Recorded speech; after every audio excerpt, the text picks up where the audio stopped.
Veuillez vous asseoir. La Cour se penche tout d'abord sur la Convention sur la criminalité transnationale organisée.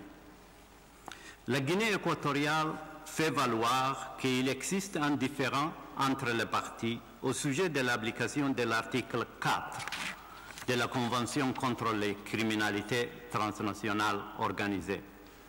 Cette disposition, intitulée « Protection de la souveraineté », est rédigée comme suit.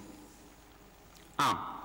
Les États parties exécutent leurs obligations au titre de la présente Convention d'une manière compatible avec les principes de l'égalité souveraine et de l'intégrité territoriale des États et avec celui de la non-intervention dans les affaires intérieures d'autres États. 2. Aucune disposition de la présente Convention n'habilite un État partie à exercer sur le territoire d'un autre État une compétence et des fonctions qui sont exclusivement réservées aux autorités de cet autre État par son droit interne. Il ressort du dossier que les parties ont exprimé des vues divergentes sur l'article 4 de la Convention contre la criminalité transnationale organisée. Pour autant, à l'effet d'établir, même prima facie, si un différend au sens du paragraphe 2 de l'article 35 de la Convention existe, la Cour ne peut se borner à constater que l'une des parties soutient que la Convention s'applique alors que l'autre le nie.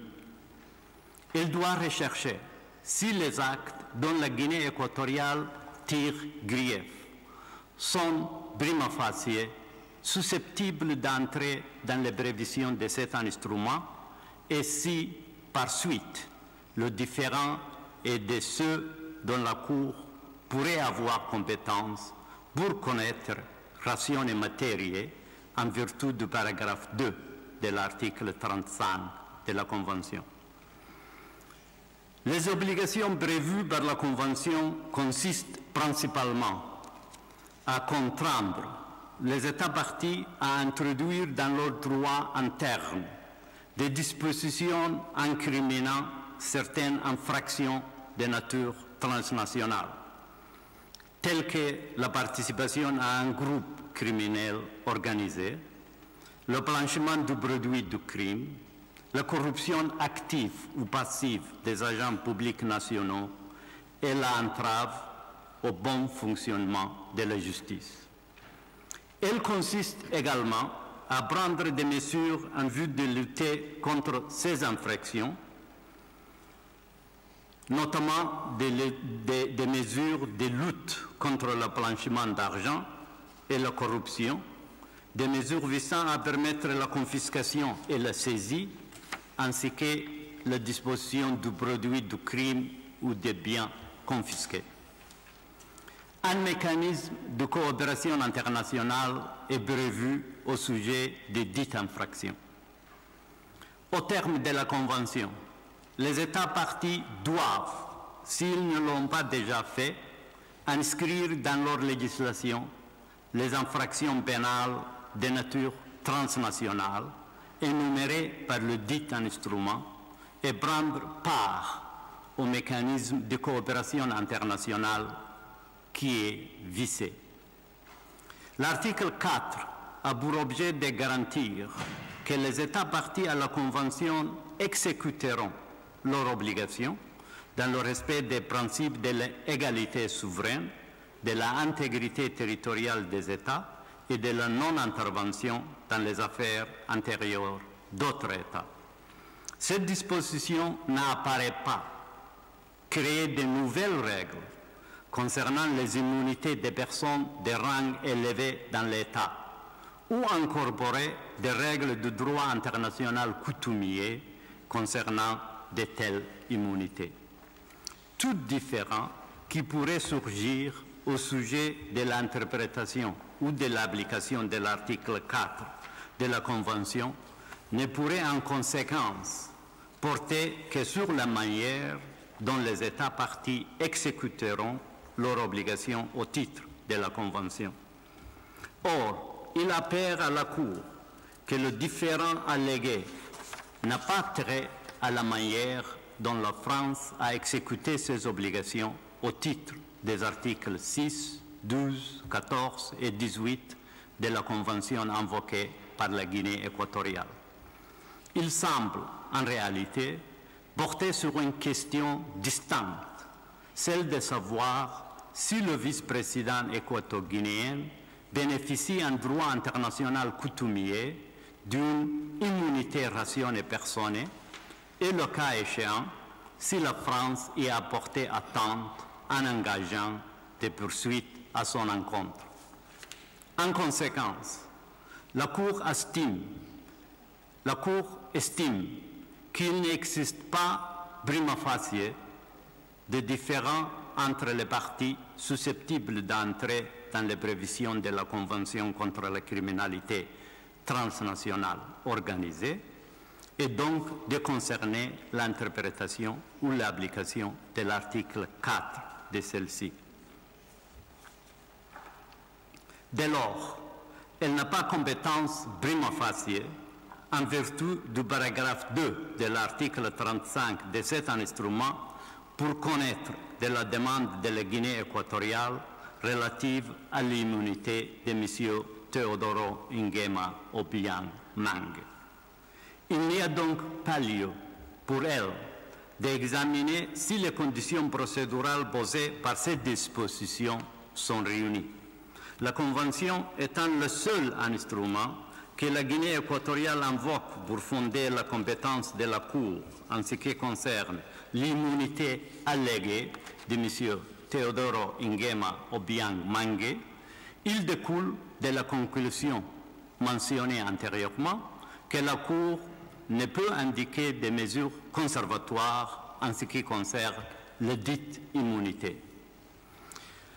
La Cour en vient ensuite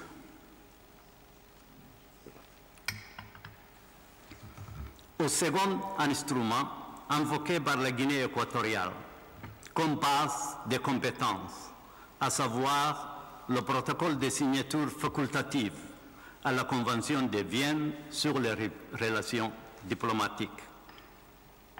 La Guinée équatoriale fait valoir qu'il existe un différend entre les parties au sujet de l'application de l'article 22 de la Convention de Vienne, lequel se lit comme suit. 1. Les locaux de la mission sont inviolables. Il n'est pas permis aux agents de l'État accréditaires d'y pénétrer, sauf avec le consentement du chef de la mission. 2. L'État accréditaire a l'obligation spéciale de prendre toutes mesures appropriées afin d'empêcher que les locaux de la mission ne soient envahis ou endommagés, la paix de la mission troublée ou sa dignité amoindrie. 3. Les locaux de la mission, leur ameublement et les autres objets qui s'y trouvent, ainsi que les moyens de transport de la mission, ne peuvent faire l'objet d'aucune perquisition, réquisition, saisie ou mesure d'exécution. L'article 1 du protocole de signature facultative dispose que la Cour a compétence pour connaître des différends relatifs à l'interprétation ou à l'application de la Convention de Vienne. Elle rappelle, en outre, que les articles 2 et 3 du protocole de signature facultative prévoient que les parties doivent convenir, dans un délai de 2 mois après une notification par une partie à l'autre, qu'il existe, à son avis, un litige de recourir à l'arbitrage ou à la conciliation. À l'expiration de ce délai, chaque partie peut, par voie de requête, saisir la Cour des séances du différend. Toutefois, Comme la Cour a eu l'occasion de l'indiquer dans l'affaire du personnel diplomatique et consulaire des États-Unis à Téhéran, si le texte des dits articles 2 et 3 est examiné en même temps que celui de l'article 1 et du préambule du protocole, il tombe sur le sens qu'il ne faut pas y voir une condition préalable à l'applicabilité de la disposition précise et catégorique de l'article 1 qui prévoit la compétence obligatoire de la Cour pour connaître des différends relatifs à l'interprétation ou à l'application de la Convention de Vienne. La Cour a ensuite précisé ce qui suit.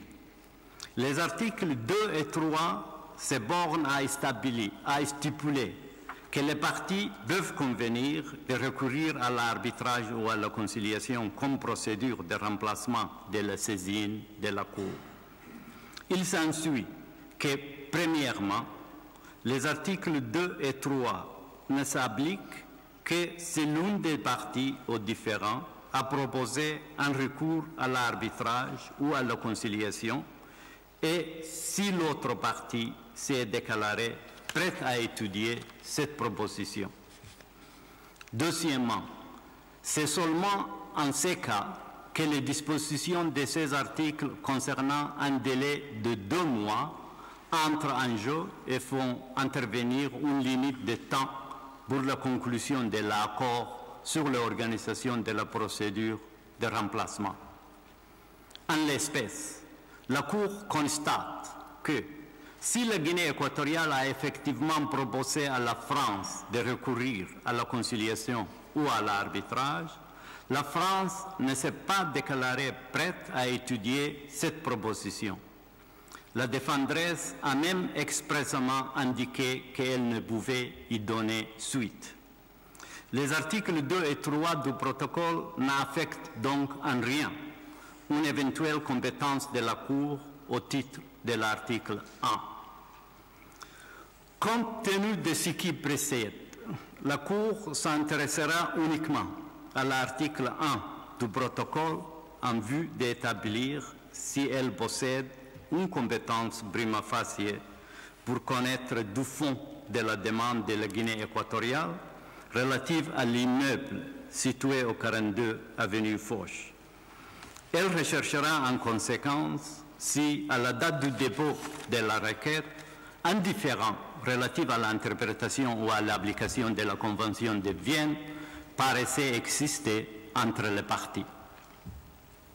À cet égard, la Cour note que les parties apparaissent bien s'être opposées et s'opposer aujourd'hui encore sur la question du statut juridique de l'immeuble situé au 42 avenue Foch à Paris. Alors que la Guinée équatoriale a soutenu en diverses occasions que celui-ci abritait les locaux de sa mission diplomatique et devait en conséquence jouir des immunités reconnues par l'article 22 de la Convention de Vienne, la France a toujours refusé de reconnaître que tel était le cas et soutient que le bien n'a jamais acquis en droit la qualité des locaux de la mission. De l'avis de la Cour, tout porte donc à croire qu'une différence existait entre les parties à la date du dépôt de la requête quant au statut juridique de l'immeuble en question. Pour établir sa compétence, même prima facie, la Cour doit encore rechercher si pareil différent est de ceux dont elle pourrait connaître ration et matériel sur le fondement de l'article 1 du protocole de signature facultative. À cet égard, elle relève que les droits apparemment en litige sont susceptibles de relever de l'article 22 de la Convention de Vienne qui garantit l'inviolabilité des locaux diplomatiques et que les actes allégués par la demanderesse s'agissant du bâtiment de l'avenue Foch paraissent pouvoir porter atteinte à de tels droits. En effet, les locaux dont la Guinée équatoriale soutient qu'ils abritent sa mission diplomatique en France ont fait l'objet de plusieurs perquisitions ainsi que d'une saisie pénale immobilière. Il pourrait en outre être soumis à d'autres mesures de même nature. Les éléments sous-mentionnés établissent de façon suffisante, à ce stade, l'existence entre les parties d'un différend susceptible d'entrer dans les prévisions de la Convention de Vienne et de concerner l'interprétation ou l'application de son article 22. En conséquence, la Cour estime qu'elle a prima facie compétence en vertu de l'article 1 du protocole de signature facultative à la Convention de Vienne pour connaître de ces différends.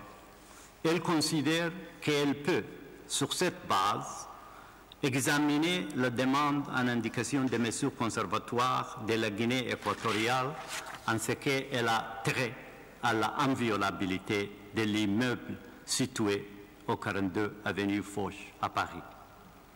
La Cour a par le passé indiqué qu'il lui était luisible, en cas d'incompétence manifeste, de rayer une affaire de son rôle au stade des mesures conservatoires.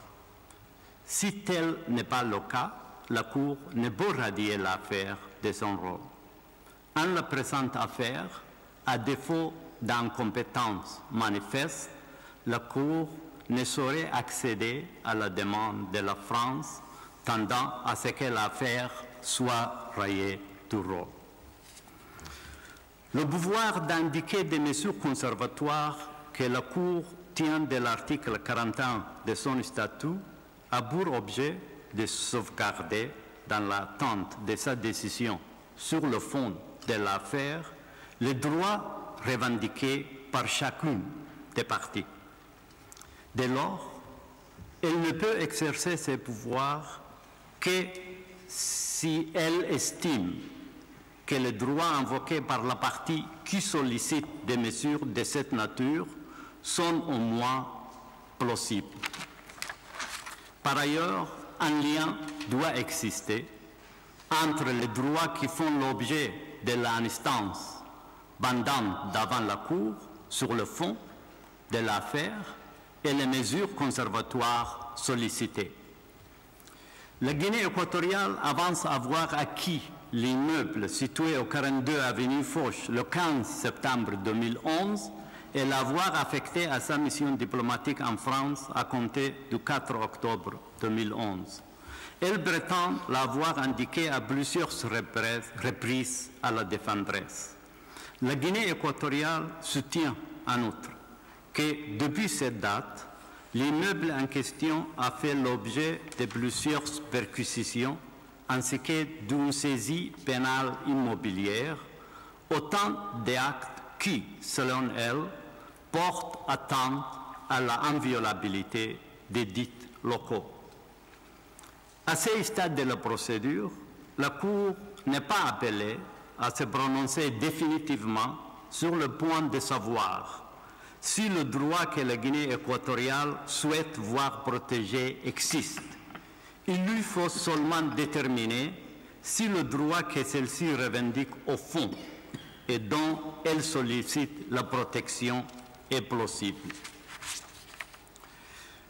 Étant donné que l'inviolabilité des locaux diplomatiques est un droit prévu à l'article 22 de la Convention de Vienne, que la Guinée équatoriale affirme avoir utilisé le bâtiment en cause comme locaux de sa mission diplomatique en France depuis le 4 octobre 2011 et que la France reconnaît que depuis l'été 2012, certains services de l'ambassade de Guinée équatoriale semblent avoir été transférés au 42 avenue Foch, il apparaît que la Guinée équatoriale a un droit plausible à ce que les locaux utilisés aux fins de sa mission bénéficient de la protection requise par l'article 22 de la Convention de Vienne. La Cour en vient maintenant à la question du lien entre les droits revendiqués et les mesures conservatoires demandé. Les mesures conservatoires sollicitées par la Guinée équatoriale au point P des conclusions qu'elle a présentées au terme de la procédure orale ont pour objet, et je cite, que la France veille à ce que l'immeuble situé au 42 avenue Foch à Paris soit traité comme locaux de la mission diplomatique de la Guinée équatoriale en France et en particulier assure son inviolabilité et que ces locaux, ainsi que leur ameublement et les autres objets qui s'y trouvaient ou s'y trouvent, soient protégés contre toute intrusion ou dommage, toute perquisition, réquisition, saisie, confiscation ou toute autre mesure de contrainte. Fin de citation. La Cour considère que par leur nature même, ces mesures visent à protéger le droit à l'inviolabilité du bâtiment que la Guinée équatoriale présente comme abritant les locaux de sa mission diplomatique en France.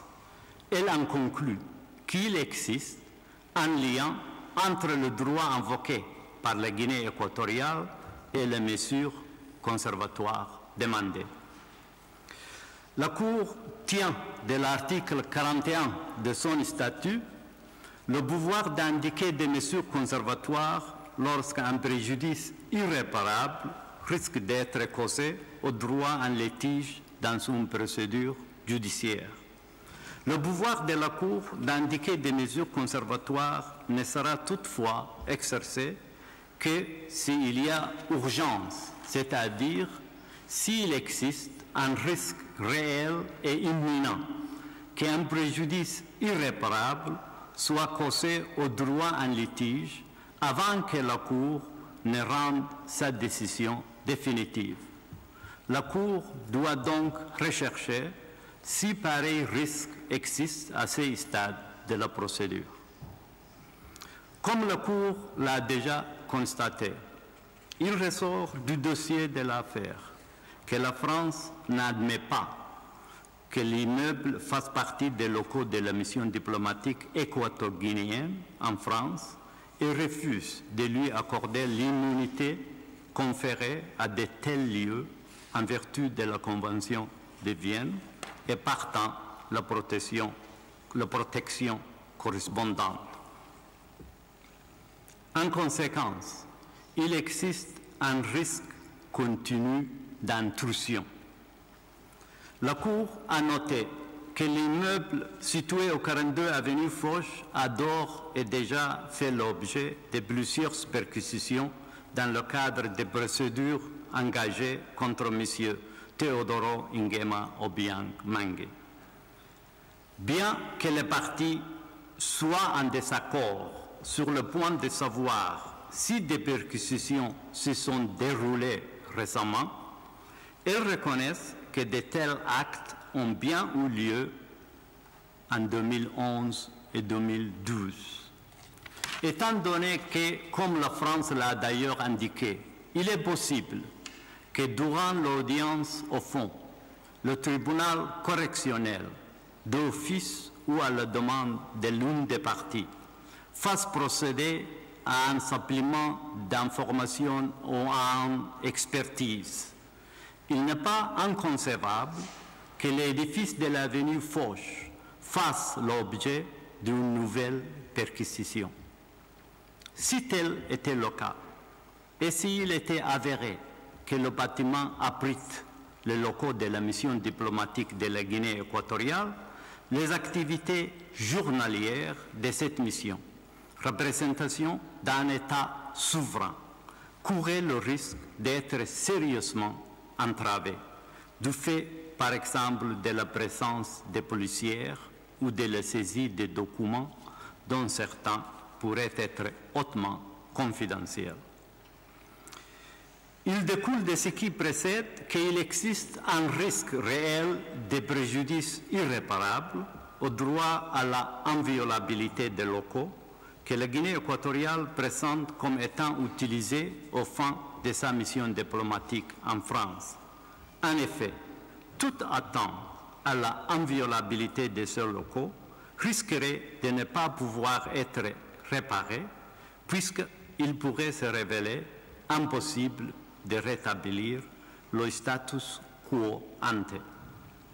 Ce risque est en outre imminent dès lors que les actes susceptibles d'infliger un tel préjudice aux droits allégués par la Guinée équatoriale peuvent intervenir à tout moment. Il est donc également satisfait en l'espèce aux critères de l'urgence.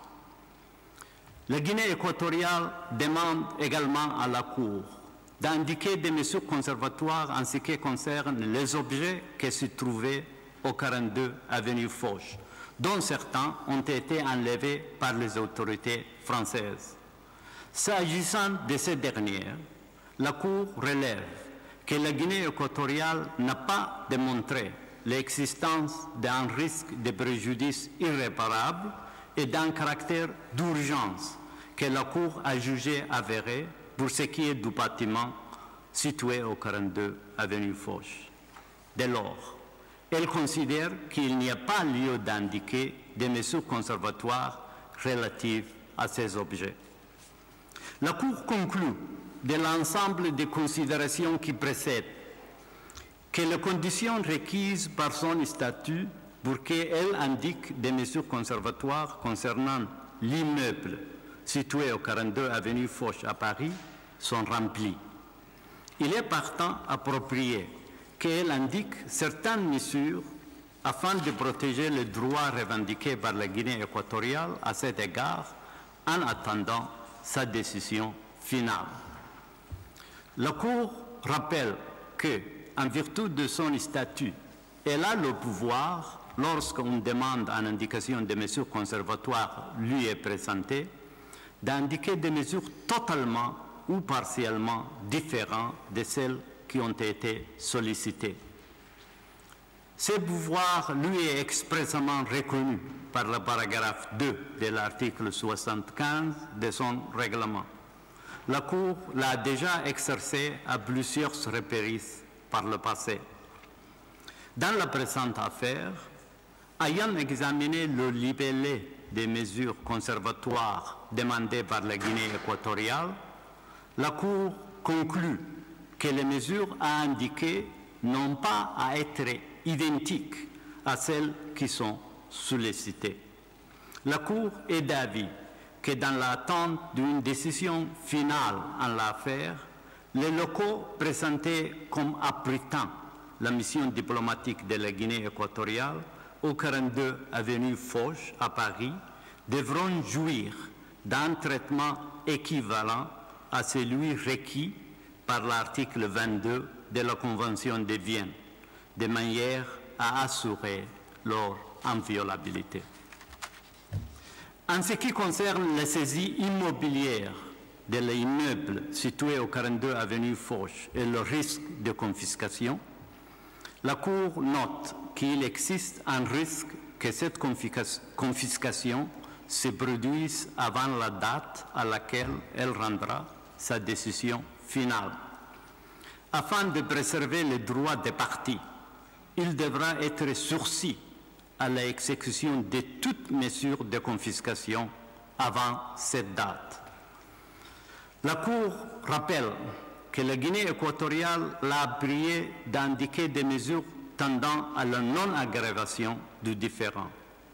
Lorsqu'elle indique des mesures conservatoires à l'effet de sauvegarder des droits déterminés, la Cour dispose aussi du pouvoir d'indiquer des mesures conservatoires en vue d'empêcher l'aggravation ou l'extension du différend quand elle estime que les circonstances l'exigent.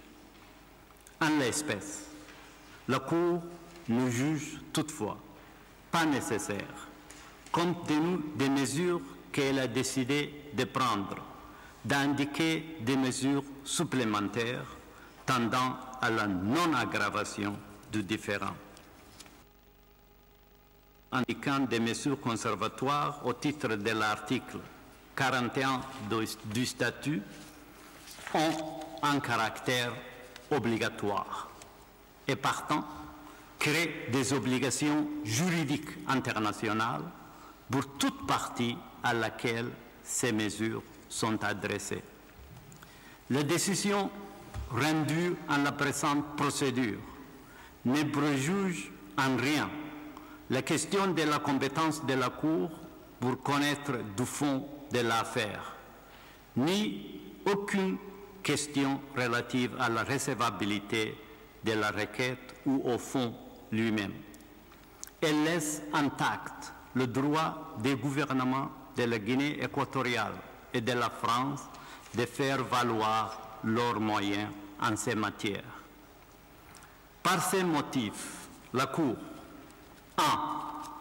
À l'unanimité, indique à titre provisoire les mesures conservatoires suivantes.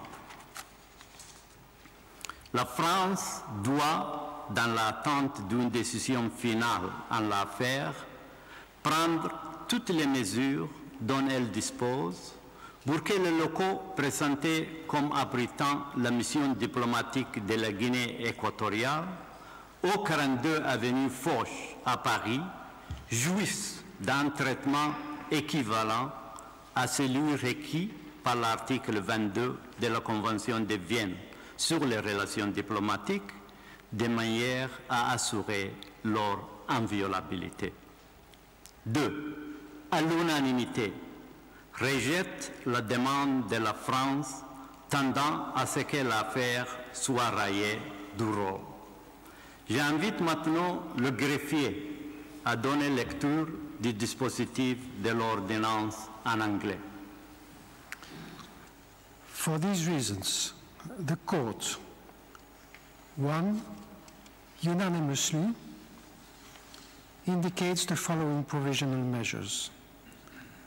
France shall, pending a final decision in the case, take all measures at its disposal to ensure that the premises presented as housing the diplomatic mission of Equatorial Guinea at 42 Avenue Foch in Paris enjoy treatment equivalent to that required by Article 22 of the Vienna Convention on Diplomatic Relations in order to ensure their inviolability.